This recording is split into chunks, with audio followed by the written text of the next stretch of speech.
لقد جاء المراركة يا تبونياهو. لماذا تكرهون المغاربة أيها الكبرنات؟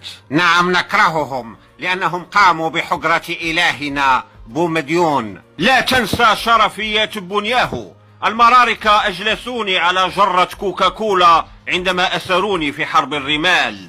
لم أنسى ذلك يا خنزريحاهو.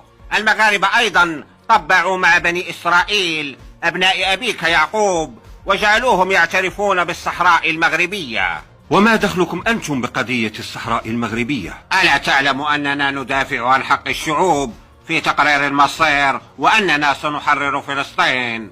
وماذا أعطيتم فلسطين غير الشعارات؟ وبماذا ستحررونها؟ بالشهيد اللقلق أم بالشجرة المجاهدة أم ببركة دعاء جدتكم أم الحسن؟ صرفتم ملايير الدينارات الذهبية على بن بطوش الإرهابي وتركتم شعبكم في الطوابير ينتظر الحليب والزيت وسميد الحنطة. وفي الواقع نحن استرجعنا صحراءنا وأنتم كسبتم بن بطوش وجلستم على قالب سكر كبير.